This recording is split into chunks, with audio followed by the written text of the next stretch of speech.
Dear Miss Galie, magandang araw po sa inyo at sa lahat ng listeners ng channel mo. Ako po si Jenica. 3 taon na kaming kasal ni Gabby at sa 3 taong yun, marahil ay hindi lalampas sa 6 na buwan ang kabuang panahon na nagkasama kami sa ilalim ng iisang bubong. Si Gabby ang ideal na asawa. Masipag, mapagmahal at walang ibang iniisip kundi ang bigyan ako ng magandang buhay. Pero habang lumalaki yung pinapadala niyang pera, mas lalo namang lumalawak ang kalungkutan na nararamdaman ko sa loob ng bahay. Dahil nag-iisa nga ako, nagpasya kaming dalawa na kumuha ng mga kasama ko at makakatulong sa mga mabibigat na gawain sa bahay. Doon pumasok si Jay. Si Jay ang stay out na boy o all-around helper na kinuha namin mahigit 3 buwan na ang nakararaan. Kaibigan siya ng kapitbahay namin. Siya ang gumagawa ng lahat mula sa paglilinis ng bakuran, pagpapakain ng mga aso, pag-aayos ng sira sa bahay, hanggang sa pagmamaneho kapag kailangan kong mamalengke. Halos magkaedad lang kami ni Jay, Miss Galie. Nasa 28 years old na. Payat lang siya, pero masipag. Tahimik lang siyang lalaki at palaging nakayuko, tanda ng paggalang sa akin bilang amo. Isang hapon, habang mainit ang sikat ng araw, nakatayo ako sa terrace habang pinapanood si Jay na nag-aayos ng garden sa may baba. Nakasando lang siya noon ng puti at basang-basa na ng pawis. Bakas ang bawat galaw ng kanyang mga balikat habang nagbubungkal ng lupa. Jay, magpahinga ka muna kaya sandali. Masyadong mainit eh. Tawag ko sa kanya. Nag-angat siya ng tingin sabay punas ng pawis sa noo gamit ang braso niya. Sandali na lang po to, Ma'am Jenica. Tatapusin ko lang po tong paglipat ng mga paso ng bugambilya para malinis na rito. Aniya. Bumaba ako bitbit ang isang baso ng malamig na juice at malinis na bimpo. Lumapit ako sa kanya. Sa may garden. Uminom ka na muna. Baka ma-heat stroke ka niyan eh. Sabi ko sabay abot ng baso. Salamat po, Ma'am. Sagot niya. Habang bagyang nagdampi ang mga daliri namin nang abutin niya ang baso. Isang simpleng aksidente. Pero sa loob ng mahabang panahon na wala akong pisikal na hawak mula sa kahit kanino, ang init ng balat niya ay nagpadaloy ng kakaibang kuryente sa katawan ko. Agad kong binawi ang kamay ko. Medyo nailang. Pero si Jay mukhang walang napansin at dire-diretsong uminom ng juice. Pagkatapos ay kinuha niyang bimpo na nakasabit sa kamay ko para ipuna sa leeg niya. Ang hirap po pala talagang panatilihing buhay ang mga halaman kapag ganitong summer. Pambabasag niya sa katahimikan habang nakatingin sa mga bulaklak. Oo nga eh, pero mabuti na lang din nandyan ka para mag-asikaso. Kung ako lang kasi mag-isa rito, naku patay na lahat ng mga yan. Sagot ko. At sa loob-loob ko, alam kong hindi lang halaman ang tinutukoy ko. Maging ang sarili ko, unti-unti nang natutuyo sa lungkot. Tumingin sa akin si Jay, may halong pakikiramay sa mga mata niya. Bilang trabahador dito, saksi siya sa araw-araw kong routine. Alam niyang mag-isa lang akong kumakain, mag-isang nanonood ng TV, mag-isang natutulog. Si Sir Gabby po ba, kailan ang balik niya? Tanong niya sa magalang na tono. Matagal pa, Jay. Baka sa 1 taon pa nga eh, kaya mahaba-haba pang paghihintay. Buntong hininga ko. Mahirap po sigurong mag-isa sa ganito kalaking bahay, ma'am, no? Kung ako pong nasa posisyon ni Sir, baka hindi ko kayang iwan ng magandang asawa na tulad nyo ng ganun katagal. Biglang sabi niya. Napatitig ako sa kanya. Medyo nagulat ako sa binitawan niyang salita. Hindi ko alam kung compliment ba yon o pagsubok sa pasensya ko bilang amo. Pero ang bilis ng tibok ng puso ko ang nagtraidor sa akin. Bago pa ako makasagot, biglang tumunog ang aking cellphone sa bulsa. Ang ringtone na eksklusibo lang para kay Gabby. Sige na Jay, ipagpatuloy mo na yan. Pag-iwas ko at agad akong lumakad pabalik sa loob ng bahay. Pagkasagot ko ng video call, tumambad ang mukha ni Gabby sa screen. Nakasuot siya ng kanyang seaman uniform. Pagod ang mga mata pero nakangiti. Hi love, kumusta ang misis ko? Bati niya. Ang background niya ay ang maingay na makina ng barko. Okay naman love. Ikaw, kumain ka na ba? Tanong ko, pilit na pinapasiglang boses ko habang ang mga mata ko ay nakatanaw sa bintana. Kung saan tanaw ko si Jay na bumalik na sa pagtatrabaho. Katatapos lang ng shift ko. Saglit lang to love kasi hihina na naman ang signal mamaya kapag lumayo kami sa Pampang. May kailangan ka ba riyan sa bahay? Nagpadala na ako ng budget para sa sweldo ng boy mo at sa mga bills. Saad ni Gabby. Salamat love. Ayos naman ang lahat dito. Maayos naman kasama si Jay. Mabilis kumilos. Sagot ko. Medyo nakukonsensya ako sa hindi ko malamang dahilan. Mabuti naman kung ganun. Para may katulong ko sa mga mabibigat na gawain. O sige na love, papatayin ko na to. Mag-iingat ka palagi riyan. I love you. I love you too, Gabby. Mag-iingat ka rin. Pagbaba ng tawag, tumahimik na naman ang paligid. Tinignan ko ang screen ng telepono ko. Ilang minuto lang ang usapan. Palaging nagmamadali, palaging tungkol sa pera at obligasyon. Lumabas ako ulit para tingnan si Jay. Sakto namang tapos na siya sa kanyang oras ng trabaho at nag-aayos na ng gamit para makauwi. Ma'am, una na po ako. Kung may kailangan pa po kayo, i-text nyo lang po ako. Babalik ako kaagad. Bilin niya habang sinasabit ang kanyang backpack. Nakatayo ako sa may pintuan ng kusina. Ewan ko kung anong pumasok sa isip ko pero ang takot na maiwang mag-isa nung gabing yon ang nanaig. Jay? Tawag ko sa kanya. Lumingon siya. Ano po yun, ma'am? Huwag ka munang umuwi. Ipagluto mo muna ako ng hapunan at sabayan mo na akong kumain. Tumingin sa akin si Jay. Tila binabas ang emosyon sa mukha ko. Pagkatapos ng ilang segundong katahimikan, dahan-dahan niyang binabang kanyang backpack sa upuan. Sige po Ma'am Jenica, ano pong gusto niyong lutuin ko? Ngiti niya. Sa mga sandaling yon, alam kong lumagpas na kami sa linya ng amo at trabahador. Pero sa sobrang lamig ng gabi, mas pinili kong wag munang isipin ang asawa kong nasa gitna ng dagat. Ang amoy ng ginisang bawang at sibuyas ay mabilis na humalimuyak sa loob ng modernong kusina ko. Masarap magluto si Jay. Isang skill na natutunan daw niya dahil siya ang panganay sa 5 magkakapatid. Habang nakasandal ako sa kitchen counter at pinapanood siyang maghiwa ng marikado para sa paborito kong sinigang, napansin ko kung gaano kalaki ang kaibahan ng gabing to sa mga nagdaang buwan. Karaniwan sa ganitong oras, ang naririnig ko lang ay ang ugong ng refrigerator at ang boses ng mga host sa TV na hindi ko naman talaga pinapanood. Pero ngayon, may tunog ng kutsilyo sa sangkalan. May mahihinang pagpapakulo ng sabaw at may presensya ng isang lalaki. Ma'am, okay na po ba sa inyo ang ganitong kaasim? Tanong ni Jay habang may hawak na sandok. Kumuha siya ng kaunting sabaw at nilagay sa isang maliit na platito para tikman ko. Lumapit ako sa kanya. Masyadong malapit. Amoy araw siya na may halong sabon. Isang amoy na napakalayo sa mamahaling pabango na madalas iwan ni Gabby sa cabinet bago siya sumampa sa barko. Hinipan ko muna ang sabaw bago to tinikman.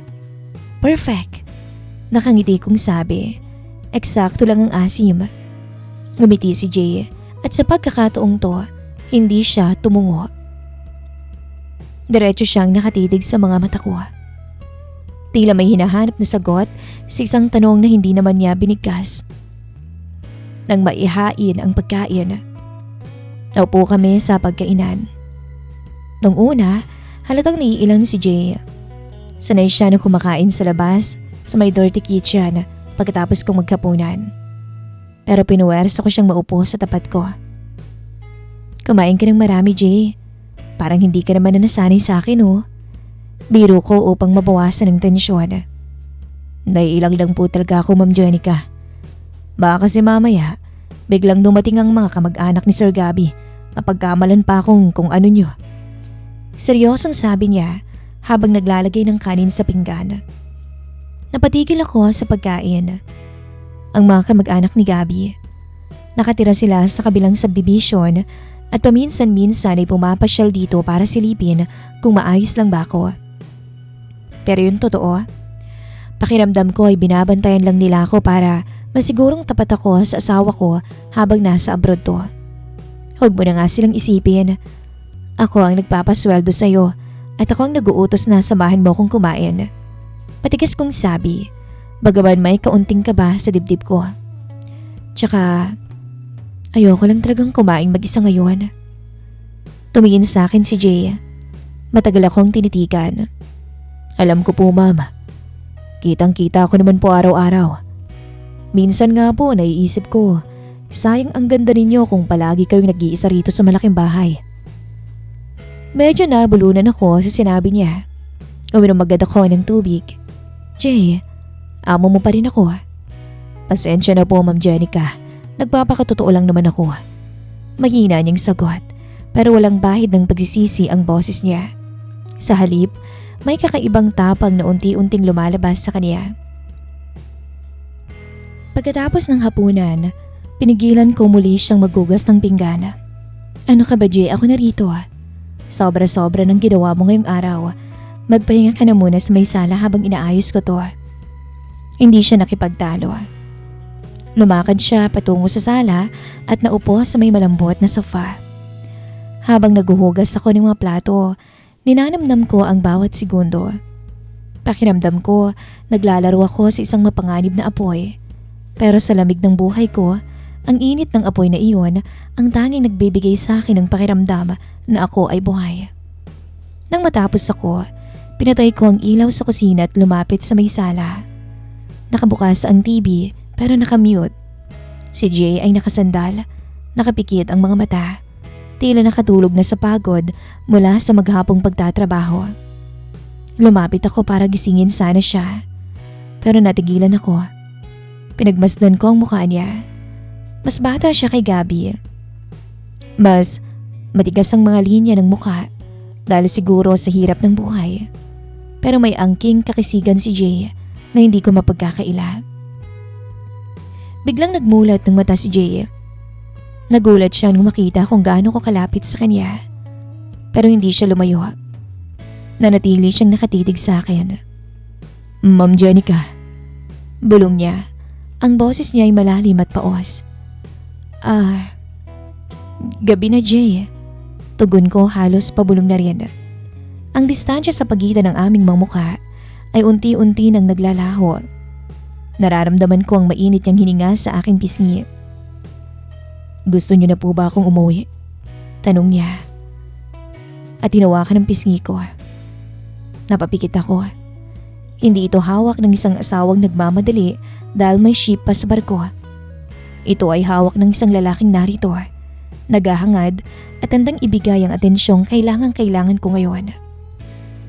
Huwag muna, sabi ko at tuluyan ng sinuko ang aking konsensya sa nag-uumapaw na pangungulila. Hindi na nag-aksaya ng panahon si Jay.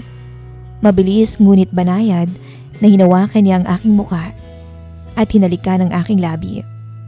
Tumugon ako, Miss Callie.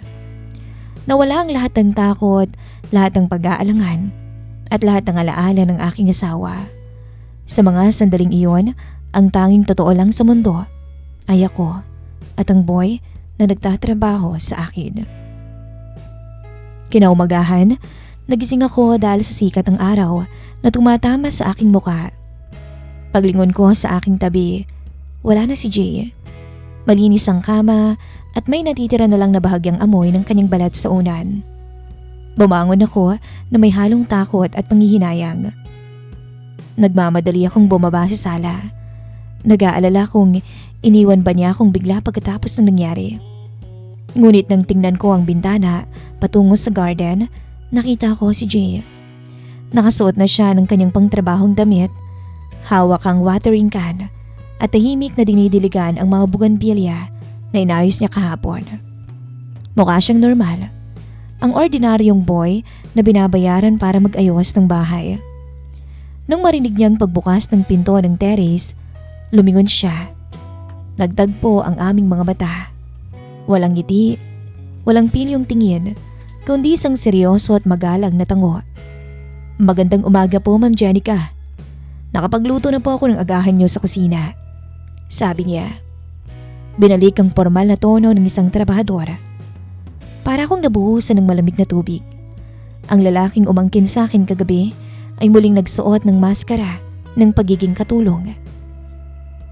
Ngunit bago pa ako makasagot, narinig ko ang pamilyar at nakakatulig na ringtone ng aking cellphone mula sa kwarto.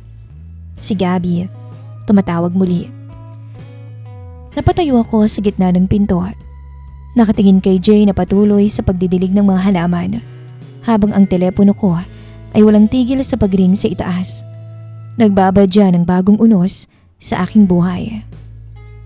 Bawat hakbang paakyat ng hagdan ay parang may nakatali na mabigat na bakal sa aking mga paa. Ang ringtone ng phone ko ay hindi lang basta tunog ngayon. Para itong hatol ng hurado na umaalingaw-ngaw sa buong kabahayan. Pagkapasok ko sa kwarto, nakita ko ang pangalan ni Gabby. Huminga ako ng malalim. Pinakalmang nanginginig kong kamay at sinagot ang tawag. Love, mabuti sinagot mo. Sandali lang talaga to. Papasok na kami sa isang zone na walang signal ng ilang araw. Medyo basag ang boses ni Gabby dahil sa hangin sa deck. Gusto ko lang itanong kung okay ka lang ba dyan. Parang napuyat ka yata, matamlay ang boses mo.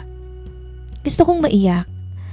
Ang asawa ko, nagpapakapagod sa gitna ng karagatan para sa kinabukasan namin. Habang ako naman ay binuwag ang tiwala niya sa loob mismo ng kwartong to. Okay lang ako, love. Medyo sumakit lang yung ulo ko kagabi kaya hindi ako nakatulog kaagad. Pagsisinungaling ko. Ang unang na amoy pa ni Jay ay nasa tabi ko lang. 1 metrong distansya mula sa akin. Uminom ka na ba ng gamot Huwag mong pababayaan ang sarili mo. Paano? Sige na, love. Tinatawag na ako ng kapitan. Balitaan kita kapag may signal na ulit. I love you so much. I love you too, Gabby. Mag-iingat ka.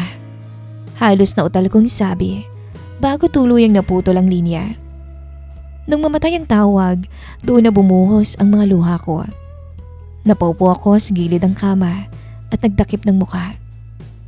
Ang bigat ng kasalanan ay unti-unting lumulubog sa dibdib ko. Mahal ko si Gabby. Pero ang kalungkutan at ang matagal na pangungulila ay naging isang lason na dahan-dahang pumapatay sa aking katinoan. Pagkatapos ng ilang minutong pag-iyak, nagayos ako ng sarili. Nagugas ako ng mukha at bumaba. Kailangan kong harapin ang realidad. Kailangan kong harapin si Jay.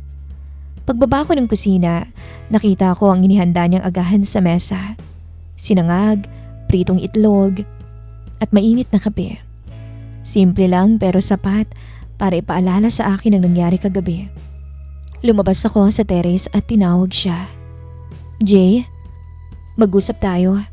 Seryoso kong sabi. Binaba niyang garden hose at sumunod sa akin sa loob ng kusina. Tumayo siya malapit sa pinto. Nakayuko muli na tila ba walang nangyari sa pagitan naming dalawa, ilang oras lang ang nakakalipas. Tungkol sa kagabi, Jay. Panimula ko habang pinaglalaroan ng baso ng kape. Hindi dapat nangyari yun. May asawa ko. Nagangat ang tingin si Jay. Walang galit sa kanyang mga mata, kundi isang malalim na pangunawa. Alam ko naman yun, Ma'am Jenica. At humihingi po ako ng paumanhin kung lumagpas ako sa linya bilang trabahador nyo. Pero Hindi ko po pinagsisisihan ang kagabi dahil alam kong pareho naman nating kailangan yun. Pareho nating ginusto. Napatitig ako sa kanya. May punto siya. Pero ang katotohanan yun ang mas lalong nagpapabigat sa konsensya ko. Hindi na natin pwedeng ulitin to, Jay. Hindi ko kayang isipin ang kasalanan to araw-araw habang nakikita kita rito sa bahay. Matatag kong sabi, bagaman may bahagi ng puso ko ang nasasaktan. Sa tingin ko, mas mabuting huwag ka na munang pumasok. Bahagyang natigilan si Jay. Lumunok siya ng malalim at dahan-dahang tumango. Naiintindihan ko po, ma'am. Kung ito po ang paraan para hindi kayo maguluhan at para maging tahimik ang isip niyo, tatanggapin ko po. Ayos lang po sa akin. Lumakad siya patungo sa sala at kinuha ang kanyang backpack. Bago siya tuluyang lumabas ng pinto, lumingon siya sa akin sa huling pagkakataon. Salamat po sa lahat, Ma'am Jenica. Kung sakali mang kailanganin niyo ulit ng tulong ko, alam niyo naman kung paano ako kukontakin at kung saan ako hahanapin. Sa mga salitang iyon, lumabas si Jay ng gate at tuluyang nawala sa paningin ko. Lumipas ang 2 buwan. Ang bahay bumalik sa dati nitong estado. Tahimik, malamig at walang kabuhay-buhay. Kumuha ako ng bagong katulong, isang matandang babae na inirekomenda ng tita ko para siguraduhin walang anumang emosyon o tukso ang papasok muli sa buhay ko. Ang garden na inayos ni Jay ay nanatiling maganda. Ang mga bougainvillea ay mas lalong namukadkad na tila ba naging permanenteng paalala ng isang gabi na kasalanan at panandaliang ligaya. Isang araw, nakatanggap ako ng sorpresang mensahe mula kay Gabby. Love, may magandang balita. Pinayagan ako ng kumpanya na mag-early vacation. Sa susunod na linggo pauwi na ako riyan. Magkakasama na tayong 2. Nung mabasa ko ang text, imbis na purong kaligayahan ang maramdaman ko, isang kakaibang halo ng pananabik at takot ang namuo sa dibdib ko. Sabi ko kung makita ang asawa ko, pero paano ko siya harapin sa loob ng bahay na ito? Paano ko siya yayakapin sa ibabaw ng kamang yun nang hindi naiisip ang ginawa ko? Dumating yung araw ng pag-uwi ni Gabby. Pagkabukas pa lang ng gate, tumakbo ako patungo sa kanya at niyakap ko siya ng napakahigpit. Amoy dagat, amoy ng totoong buhay na pinili ko. Miss na kita, love. Bulong niya habang hinahalikan pa ang buhok ko. Ang ganda yata ng garden natin ah. Mas lalong gumanda. Oo, love. Pinakaingatan ko ang lahat dito. Sagot ko at pinigilan ang pagpatak ng aking luha. Nung gabing yun, Miss Callie, habang magkatabi kaming nakahiga ni Gabby, hawak niya ang kamay ko habang mahimbing siyang natutulog dahil sa jet lag at pagod sa biyahe. Tinitigan ko ang mukha ng aking asawa. Siya ang lalaking pinangakuan ko sa harap ng altar. Ang lalaking nagpapakapagod sa kabilang dako ng mundo para sa akin. Kahit may isang pagkakamaling nangyari sa nakaraan, alam ko na sa aking sarili kung saan ako nararapat. Ang distansya sa pagitan namin ni Gabby ay maaaring malawak na karagatan. Pero ang pag-ibig at pangakong binuo namin ang siyang tunay na magbabalik sa amin sa isa't isa. Tiningnan ko ang bintana at dumungaw sa madilim na garden. Ang kabanata ko kay Jay ay tapos na. Isang lihim na mananatiling nakabuon sa ilalim ng mga namumukadkad na halaman. Habang patuloy kong bubuhayin ang pag-ibig na muntik ko nang tuluyang maiwan sa dalampasigan. Hanggang dito na lamang po ang kwento ng aking buhay, Miss Callie. Hanggang sa muli, magmamahal, Jenica.